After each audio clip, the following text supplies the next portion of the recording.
نحمده ونصلي على رسوله الكريم أما بعد فأعوذ بالله من الشيطان الرجيم بسم الله الرحمن الرحيم فإن آمنوا بمثل ما آمنتم به فقد اهتدوا وإن تولوا فإنما هم في شقاق فسيكفيكهم الله وهو السميع العليم وقال الله تبارك وتعالى محمد رسول الله والذين معه وشداء على الكفار رحماء بينهم وقال النبي صلى الله عليه وسلم لو كان نبي بعدي لكان عمر وقال النبي صلى الله عليه وسلم إن الله تعالى جعل الحق على لسان عمر وقلبه أو كما قال عليه الصلاة والسلام سبحان ربك رب العزة عما يصفون وسلام على المرسلين والحمد لله رب العالمين۔ وہ آدھی دنیا کا حکمراں تھا، وہ حکمراں بھی مگر کہاں تھا، بپھرتی موجوں پہ حق پرستوں کی سادہ کشتی کا بادباں تھا۔ بڑا مبارک ہے نام اس کا، ستاروں جیسا مقام اس کا، وہ ایک شاہین صفت مجاہد جو سوئے منزل رواں دواں تھا۔ ابھرتے سورج سے تاج مانگا، سمندروں سے خراج مانگا، کسے خبر ہے کہ اس کا سکہ جہاں میں جاری کہاں کہاں تھا۔ وہ نیک سیرت حیا کی خاطر لڑا ہمیشہ خدا کی خاطر، وہ دیکھنے میں تھا ایک لیکن حقیقتوں میں وہ کارواں تھا۔ قلندرانہ حیات اس کی، سکندرانہ صفات اس کی، کبھی رواں تھا وہ مفلسوں کی، کبھی وہ ریشم کا سائباں تھا۔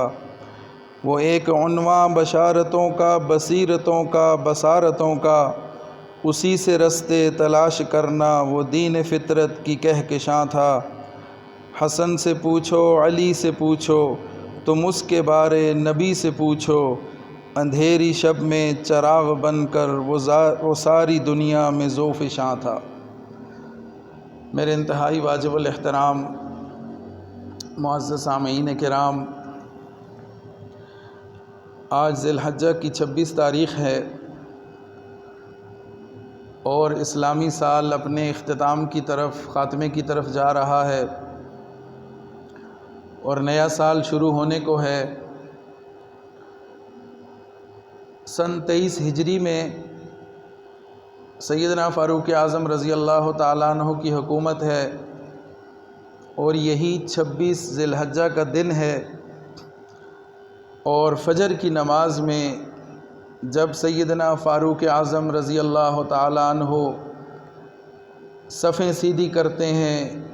پھر آگے بڑھ کر امامت کے لیے مصلی رسول صلی اللہ علیہ وسلم پر کھڑے ہوتے ہیں اور نماز کی ابتدا کرتے ہیں، نماز شروع کرتے ہیں۔ تکبیر تحریمہ ابھی کہی تھی اور سورہ فاتحہ ابھی شروع ہی کرنے والے تھے یا شروع کر چکے تھے، تو اس دوران صفوں میں چھپے ہوئے ایک مجوسی نے آگے بڑھ کر سیدنا فاروق اعظم رضی اللہ تعالیٰ عنہ پر زہر میں بھجے ہوئے خنجر سے 3 پے در پے وار کیے۔ تو فاروق اعظم رضی اللہ تعالیٰ عنہ اس حملے کی شدت سے زخمی ہوئے اور اپنی جگہ اپنے پیچھے موجود حضرت عبد الرحمن بن عوف رضی اللہ تعالیٰ عنہ کو اپنا نائب بنایا، امامت کے لیے آگے بلایا اور بے ہوش ہو کے گر گئے۔ مسلمانوں کا امیر المومنین 22 لاکھ مربع میل پر حکومت کرنے والا اتنا بڑا عادل حکمران مصلی رسول پر لہو میں لت پت ہے زخمی ہے، بے ہوش ہو چکا ہے، لیکن ایمان والے نماز کا ڈسپلن ہے اسے نہیں خراب ہونے دیتے۔ صحابہ کرام نے نماز جاری رکھی، عبد الرحمن بن عوف رضی اللہ تعالیٰ عنہ آگے بڑھے، امامت کی، نماز جلدی جلدی مکمل فرمائی، اور اس دوران وہ مجوسی، وہ بدبخت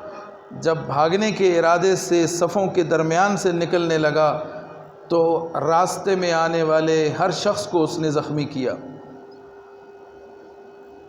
تقریباً 13 کے قریب صحابہ کو اس نے زخمی کیا، صفوں کو چیرتا ہوا وہ نکلتا گیا، اور راستے میں جو بھی آتا گیا تو اسے خنجر کے وار سے زخمی کرتا گیا، یہاں تک کہ 7 یا 9 صحابہ کرام اسی حادثے میں وہیں موقع پر شہید ہو گئے۔ پھر ایک صحابی نے اس پر چادر ڈال کے اس کو دبوچا، پکڑ لیا،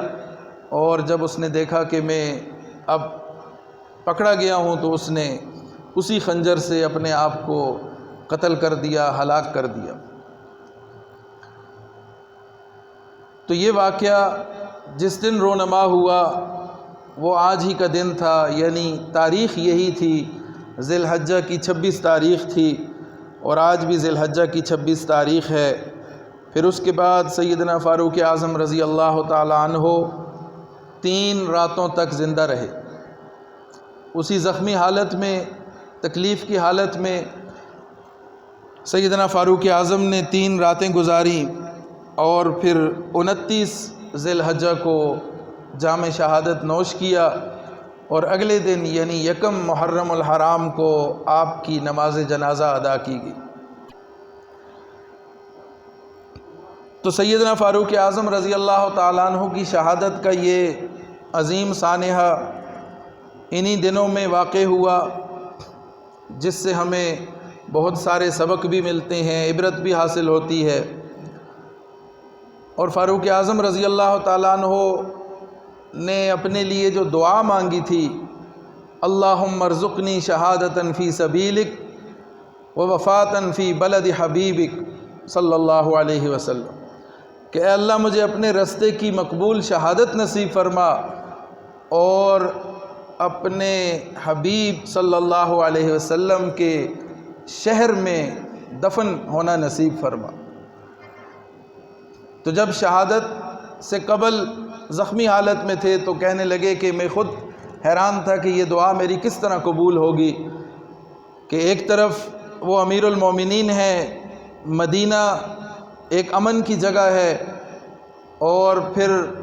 امور سلطنت چلاتے ہوئے کسی مہم پر روانہ ہونا، جہاد میں شرکت کرنا، یہ بھی بظاہر مشکل معلوم ہوتا تھا۔ تو یہ کیسے ممکن ہوگا کہ اللہ کے رستے کی شہادت بھی مل جائے اور نبی صلی اللہ علیہ وسلم کے شہر کا کفن دفن بھی نصیب ہو جائے؟ تو پھر فرمانے لگے کہ اللہ تعالیٰ نے میری یہ دعا قبول فرما لی کہ مجھے اس کے رستے کی شہادت بھی نصیب ہو رہی ہے، اور اپنے حبیب حضرت محمد مصطفیٰ صلی اللہ علیہ وسلم کے اس مبارک اور طیب شہر کی جو مٹی ہے وہ بھی نصیب ہونے والی ہے۔ پھر اسی دوران فوری طور پر حضرت عمر فاروق رضی اللہ تعالیٰ عنہ نے اپنی خلافت کے لیے ایک ترتیب بنا دی۔ ان سے یہ کہا گیا کہ ہو سکتا ہے کہ آپ کی وفات ہو جائے، تو اس لیے آپ اپنے بعد آنے والے خلیفہ نامزد کر دیں۔ تو اس کے لیے سیدنا فاروق اعظم رضی اللہ تعالیٰ عنہ نے 6 افراد نامزد کیے کہ یہ 6 افراد کی ایک کمیٹی ہے، ایک مجلس شورا ہوگی، یہ لوگ طے کریں گے کہ مسلمانوں کا آئندہ خلیفہ کون ہوگا۔ یہ آپس میں کسی ایک کو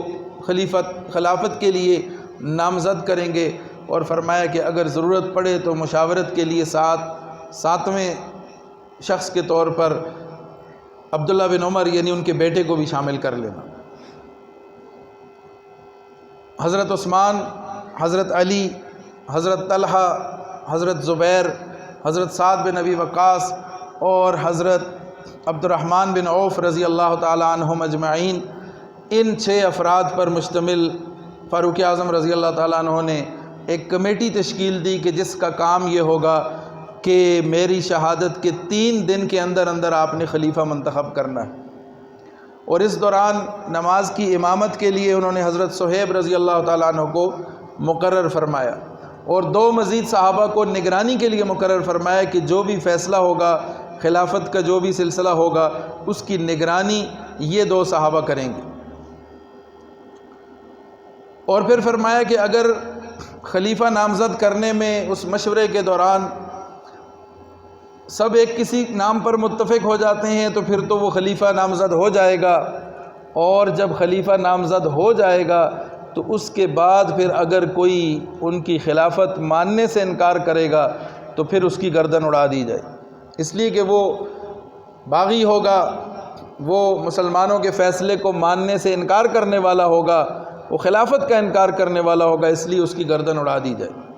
اور فرمایا کہ اگر 3 شخص ایک پر متفق ہوں، 3 شخص دوسرے پر متفق ہوں، تو پھر ثالث کے طور پر عبداللہ بن عمر کی رائے لے لینا،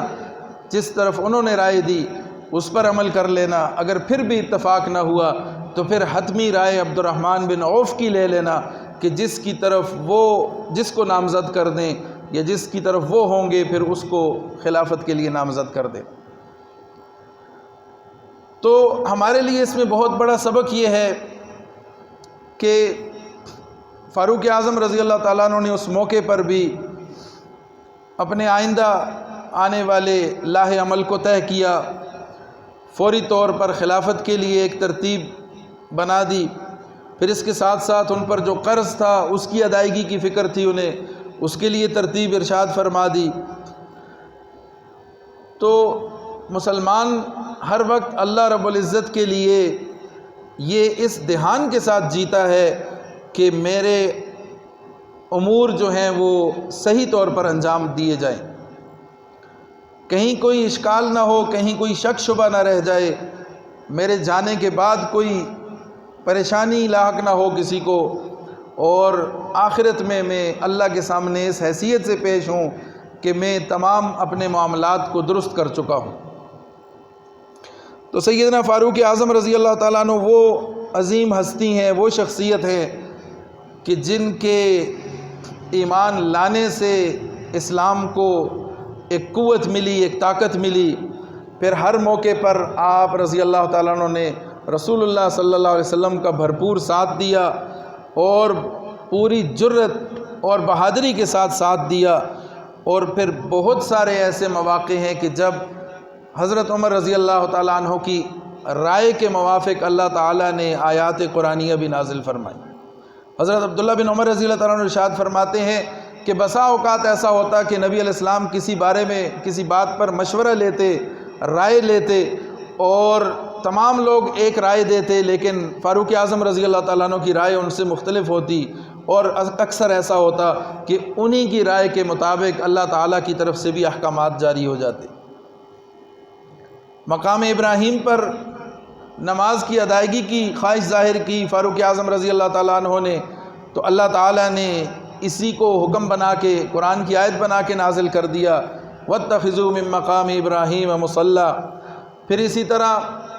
پردے کے احکامات ابھی جاری نہیں ہوئے تھے کہ فاروق اعظم رضی اللہ تعالیٰ عنہ نے یہ خواہش ظاہر کی کہ ازواج مطہرات کو پردہ کرنا چاہیے، خواتین کو پردہ کرنا چاہیے، تو اس پر پھر اللہ تعالیٰ کی طرف سے بھی پردے کے احکامات نازل ہوئے۔ پھر اسی طرح شراب کی حرمت، شراب کی ممانعت، اس پر فاروق اعظم رضی اللہ تعالیٰ عنہ بہت فکر مند تھے۔ انہوں نے دعا کی اللہ تعالیٰ سے کہ اللہ ہمارے لیے شراب کے حوالے سے کوئی واضح حکم نازل فرما دیں، تو اللہ تعالیٰ کی طرف سے ارشاد ہوا یسألونک عن الخمر والمیسر قل فیہما اسم کبیر ومنافع للناس۔ لیکن پوری طرح سے حرمت کا اعلان نہیں ہوا تھا، تو پھر دعا کی کہ اللہ ہمارے لیے شراب کے حوالے سے واضح احکامات جاری فرما دیں۔ پھر آیت نازل ہوئی یا ایھا الذین آمنوا لا تقربوا الصلاۃ وانتم سکارا۔ ایمان والو، جب تم نماز کی حالت میں ہو، تو جب نشے کی حالت میں ہو تو نماز کے قریب مت جاؤ۔ اس پر بھی پوری طرح سے ابہام دور نہ ہوا، واضح احکامات نہیں آئے تھے، تو پھر دعا کی کہ اللہ ہمارے لیے اس پر واضح احکامات جاری فرمائیے، تو اللہ تعالیٰ کی طرف سے واضح حکم آیا کہ یا ایھا الذین آمنوا انما الخمر والمیسر والانصاب والازلام رجس من عمل الشیطان فاجتنبوہ۔ پھر واضح حرمت کے احکامات آگے۔ پھر اسی طرح بدر کے موقع پر جب کفار کے 70 قیدی ہاتھ آئے، مسلمانوں کے ہاتھوں گرفتار ہوئے، تو ان کے بارے میں رسول اللہ صلی اللہ علیہ وسلم نے رائے لی کہ ان کے ساتھ کیا معاملہ کرنا چاہیے۔ تو فاروق اعظم رضی اللہ تعالیٰ عنہ فوراً کھڑے ہوئے اور فرمایا کہ یا رسول اللہ ان سب کی گردنیں اڑا دی جائیں۔ تو پھر حضور صلی اللہ علیہ وسلم نے دوبارہ رائے لی، اس لیے کہ آپ صلی اللہ علیہ وسلم شفقت کی وجہ سے چاہتے تھے کہ ان کو کچھ سہولت دی جائے، کچھ ان کے ساتھ رعایت برتی جائے، تاکہ یہ اگر مسلمان ہو جاتے ہیں تو پھر بہت زیادہ فائدہ ہو جائے گا، ان کی آخرت بن جائے گی، عذاب سے بچ جائیں گے۔ دوسری دفعہ رائے لی، حضرت عمر نے یہی فرمایا۔ پھر تیسری دفعہ رائے لی، پھر حضرت عمر رضی اللہ تعالیٰ عنہ نے یہی فرمایا کہ اللہ کے رسول ان کی گردنیں اڑا دی جائیں۔ پھر حضرت سیدنا فاروق صدیق اکبر رضی اللہ تعالیٰ عنہ نے فرمایا اے اللہ کے رسول ان سے فدیہ لے کر اگر ان کو آزاد کر دیا جائے۔ تو اس رائے کو رسول اللہ نے پسند کیا اور اسی پر فیصلہ کیا۔ لیکن پھر اللہ تعالیٰ کی طرف سے جب آیت نازل ہوئی تو اس میں اللہ تعالیٰ نے یہ واضح طور پر فرما دیا ما کان لنبی ان یکون له اسرى حتى یسخن فی الارض تریدون عرض الدنیا واللہ یرید الآخرہ واللہ عزیز حکیم۔ اللہ تعالیٰ نے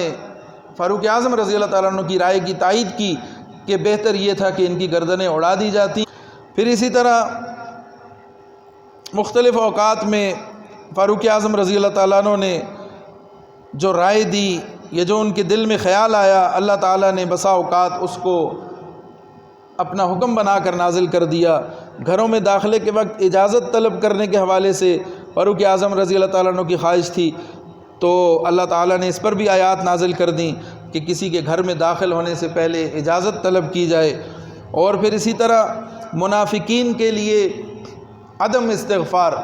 جب رسول اللہ صلی اللہ علیہ وسلم رئیس المنافقین عبداللہ بن ابی کے جنازہ پڑھانے کے لیے تشریف لے گئے تو فاروق اعظم رضی اللہ تعالیٰ عنہ نے فرمایا کہ اے اللہ کے رسول آپ اس منافق کا نماز جنازہ پڑھتے ہیں، اور پھر اس کے مختلف باتیں گنوائیں کہ فلاں فلاں موقع پر اس نے اس طریقے سے اسلام کو نقصان پہنچایا، اپنا نفاق ظاہر کیا، تو یہ تو پکا منافق تھا، اس کی نماز جنازہ نہ ادا کرے۔ تو رسول اللہ صلی اللہ علیہ وسلم کے پاس چونکہ اس وقت تک واضح احکامات نہیں آئے تھے، تو حضور نے فرمایا کہ اگر مجھے معلوم ہو کہ میرے استغفار کرنے سے اس کی بخشش ہو سکتی ہے تو میں 70 مرتبہ بھی اس کا جنازہ پڑھانے کو تیار ہوں۔ لیکن بعد میں احکامات کیا آئے کہ استغفر لهم او لا تستغفر لهم ان تستغفر لهم 70 مرة فلن يغفر الله لهم۔ اگر آپ 70 مرتبہ بھی ان کے لیے استغفار کریں گے، معافی طلب کریں گے، تو اللہ تعالیٰ ان کو پھر بھی معاف نہیں کرنے والا، اس لیے کہ ذالک بانہم کفروا باللہ ورسول، انہوں نے اللہ اور اس کے رسول کا انکار کیا تھا۔ پھر اسی طرح ولا تصلی علی احد منہم، منافق کی نماز جنازہ پڑھانے کے حوالے سے واضح طور پر حضور کو منع فرما دیا گیا کہ ولا تصلی علی احد منہم مات ابدا ولا تقم علی قبری انہم کفروا باللہ ورسولہ وماتوا وہم فاسقون۔ اللہ اور اس کے رسول کی انکار کرنے والے تھے اور یہ لوگ فاسق ہی مرے، لہٰذا ان کی قبر پر حاضر نہ ہوں، ان کی نماز جنازہ بھی ادا نہ کریں۔ اور پھر عمر فاروق رضی اللہ تعالیٰ عنہ جب خلیفہ بنے تو آپ نے خلافت کی ایک ایسی اعلیٰ مثال قائم کی کہ جو رہتی دنیا تک دنیا انسانیت کے لیے رہنمائی کا ذریعہ ہے۔ غیر مسلم بھی سیدنا فاروق اعظم رضی اللہ تعالیٰ عنہ کی انتظامی صلاحیتوں کو مانتے ہیں، تسلیم کرتے ہیں، اور یہی وجہ ہے کہ عمر لا کے نام پر آج بھی دنیا میں کے مختلف ممالک میں وہ قوانین نافذ ہیں، وہ ترتیب نافذ ہے کہ جس کی بنا پر سیدنا فاروق اعظم رضی اللہ تعالیٰ عنہ نے اپنے دور میں حکومت چلائی اور حکومت کا انتظام سنبھالا۔ عدل و انصاف کا دورہ تھا اور سادگی کو اپنا معیار زندگی بنا رکھا تھا، بیت المال کا ایک مضبوط نظام مرتب کیا، پھر اسی طرح مساجد کا جال بچھایا، کئی ہزار مساجد تعمیر فرمائیں، اور پہلی مرتبہ مساجد کی خدمت کرنے والے اور مساجد کے اندر کام کرنے والے مؤذنین، خدام اور ائمہ حضرات کی تنخواہیں بھی جاری فرمائیں۔ پھر اسی طرح جو آپ کے گورنر تھے، عمال تھے، ان کی تربیت کا بھی باقاعدہ اہتمام کیا، تنبیہ بھی فرماتے رہتے تھے۔ اسی طرح رعایا کی تربیت کا اہتمام بھی فرماتے، نومولود بچوں کے وظائف کا بھی اہتمام کیا۔ پھر ذخیرہ اندوزی کرنے والوں کو روکا، ان کی سرزنش کی، غیر مسلموں کی جان، مال اور عبادت گاہوں کا تحفظ بھی یقینی بنایا۔ تو فاروق اعظم رضی اللہ تعالیٰ عنہ کے دور کی اس عدل و انصاف کی وجہ سے، اس بہترین انتظام کی وجہ سے اللہ تعالیٰ کی بھرپور مدد اور تائید بھی آپ کو حاصل تھی، اور ایسی تائید حاصل تھی کہ نہ صرف انسانوں پر بلکہ زمین، ہوا، آگ اور پانی، ان سب چیزوں پر بھی اللہ تعالیٰ نے ان کو حکومت عطا فرمائی تھی۔ جب دریائے نیل نے چلنا چھوڑ دیا، فاروق اعظم رضی اللہ تعالیٰ عنہ کو بتایا گیا، ایک چٹھی لکھ کر دی، رکا لکھ کر دیا، دریا میں ڈالا گیا، دریا چلنا شروع ہو گیا۔ زمین پر موجود ہیں، زلزلہ ہوا تو اپنے ہاتھ میں موجود کوڑا زمین پر مارا، زمین نے زلزلہ رک گیا زمین کا۔ اور اسی طرح ایک موقع پر صحابہ کرام کا ایک لشکر روانہ تھا جو کسی مہم پر تھے، اور وہاں میدان جہاد میں لڑائی جاری تھی۔ فاروق اعظم رضی اللہ تعالیٰ عنہ ممبر پر خطبہ ارشاد فرما رہے تھے، وہاں سے اچانک ارشاد فرمایا، یا ساریہ الجبل، اے ساریہ پہاڑ کی طرف توجہ کرو۔ ساریہ اس لشکر کے امیر تھے، سپہ سالار تھے۔ تو جب وہ لشکر واپس آیا تو انہوں نے بتایا کہ ایک دن ہم خوب زوروں پر تھی لڑائی، اس دوران ہمیں اچانک امیر المومنین کی آواز ہمارے کانوں میں پڑی، یا ساریہ الجبل، ساریہ جبل، پہاڑ کی طرف توجہ کرو۔ تو ہم نے جب پہاڑ کی طرف دیکھا، اس طرف سے دشمن کا حملہ ہو رہا تھا، ہم نے اس حملے کا بھرپور دفاع کیا، اسے ناکام بنایا اور ہمیں فتح حاصل ہوئی۔ تو ہواؤں پر بھی حکومت تھی، پانیوں پر حکومت تھی، زمین پر حکومت تھی۔ مدینہ کے قریب ایک جگہ سے بسا اوقات آگ نکل آیا کرتی تھی، ایک غار سے آگ نمودار ہوتی تھی، وہ باہر چیزوں کو جلا دیتی تھی۔ تو ایک مرتبہ جب حضرت فاروق اعظم کے دور میں ایسا ہوا تو آپ نے ایک صحابی کو اپنی چادر دی اور فرمایا کہ اس چادر کے ذریعے اس آگ کو اندر دھکیل دو۔ انہوں نے جا کر اس چادر سے اس آگ کو دھکیلا اور پھر وہ آگ ہمیشہ ہمیشہ کے لیے وہاں سے ختم ہوگی۔ تو جب انصاف ہوتا ہے، جب اللہ کی زمین پر اللہ کا قانون حقیقی معنوں میں نافذ کیا جاتا ہے، تو پھر اللہ تعالیٰ نہ صرف انسانوں پر حکومت دیتے ہیں بلکہ دیگر مخلوقات پر بھی اللہ تعالیٰ سب کو ان کے زیر نگیں کر دیتے ہیں۔ تو فاروق اعظم رضی اللہ تعالیٰ عنہ کے بہت سارے کارنامے ہیں، ان پر اگر بات انسان تفصیل سے کرنا چاہے تو اس کے لیے ہفتوں اور مہینوں درکار ہیں، لیکن پھر بھی مکمل طور پر ان کی زندگی کا، ان کی سیرت کا، ان کے کارناموں کا اور ان کے جو بڑے بڑے کام انہوں نے کیے اور جو رہتی دنیا تک انسانوں کی رہبری اور رہنمائی کا ذریعہ ہیں، اس کا احاطہ نہیں کیا جا سکتا۔ فاروق اعظم رضی اللہ تعالیٰ عنہ کے کارناموں میں سے ایک کارنامہ یہ بھی ہے کہ آپ نے اپنے دور میں ہجری کیلنڈر کا اجرا کیا۔ یہ جو تقویم ہے، اسلامی تقویم، اسلامی کیلنڈر، اس سے پہلے نہیں تھا۔ ایک مرتبہ فاروق اعظم رضی اللہ تعالیٰ عنہ کو ان کے سامنے ایک مسئلہ پیش ہوا، اس پر کوئی معاہدہ تھا، کسی کا کوئی لین دین کا معاملہ تھا، تو اس پہ لکھا تھا کہ شعبان میں اس کی واپسی ہوگی۔ تو حضرت فاروق اعظم نے فرمایا کہ شعبان سے کیا مراد ہے؟ اس سال کا شعبان، گزشتہ سال کا شعبان یا آئندہ سال کا شعبان؟ تو یہ کون سا شعبان مراد ہے؟ اس پر پھر مشاورت شروع ہوئی کہ ہماری کوئی تاریخ ہونی چاہیے، تقویم ہونی چاہیے، کوئی کیلنڈر ہونا چاہیے جس سے ہماری تاریخ کا اجرا ہو اور ہم اپنا حساب کتاب اس کے مطابق رکھ سکیں۔ تو اس پر پھر مشورہ ہوا۔ ایک رائے یہ تھی کہ نبی علیہ السلام کی ولادت سے اسلامی تاریخ کا اجرا کیا جائے۔ ایک رائے یہ تھی کہ نبی علیہ السلام نے جب نبوت کا اعلان کیا اس وقت سے اس تاریخ کا اعلان کیا جائے۔ اور ایک رائے یہ تھی کہ ہجرت کے بعد سے اسلامی تاریخ کا آغاز کیا جائے۔ اور ایک چوتھی رائے یہ تھی کہ نبی علیہ السلام کی دنیا سے رخصت ہونے کے وقت سے اسلامی تاریخ کا آغاز کیا جائے۔ تو پھر اس پر مشاورت ہوتی رہی، آخر کار ہجرت کو منتخب کیا گیا ایک اس نقطۂ آغاز کے طور پر کہ جہاں سے اسلامی تاریخ شروع ہوئی۔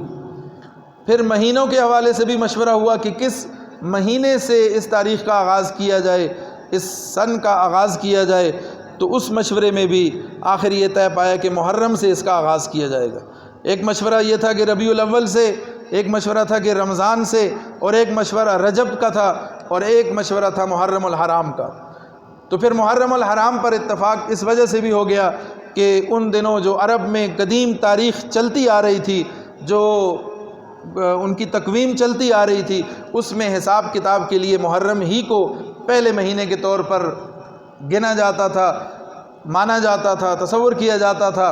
اور اس وجہ سے بھی کہ محرم کے اندر حجاج کرام حج کر کے واپس اپنے گھروں کی طرف روانہ ہو جاتے ہیں۔ تو محرم الحرام کا مہینہ اب آنے والا ہے، چند دن ہیں، 3 یا 4 دن کے بعد اسلامی نیا سال شروع ہونے والا ہے، اور یہ ہماری شرعی ذمہ داری بنتی ہے کہ ہمیں اس مہینے کا، اس سال کا، اس تقویم کا علم بھی ہو، اور ہمیں معلوم بھی ہو کہ کون سے دن چل رہے ہیں، کون سے مہینے چل رہے ہیں، اور کون سی سن چل رہی ہے۔ انگریزی سالوں کا ہمیں معلوم ہوتا ہے، تاریخ کا بھی معلوم ہوتا ہے، لیکن ہجری سال کو، ہجری کیلنڈر کو عموماً اس طرح سے اس کی فکر نہیں کی جاتی، اس کا معلوم نہیں ہوتا لوگوں کو، تو اس حوالے سے بھی فکر مند ہونے کی ضرورت ہے۔ اور پھر جب نیا سال آتا ہے تو وہ اپنے ساتھ ہمارے لیے 2 پیغام لے کے آتا ہے۔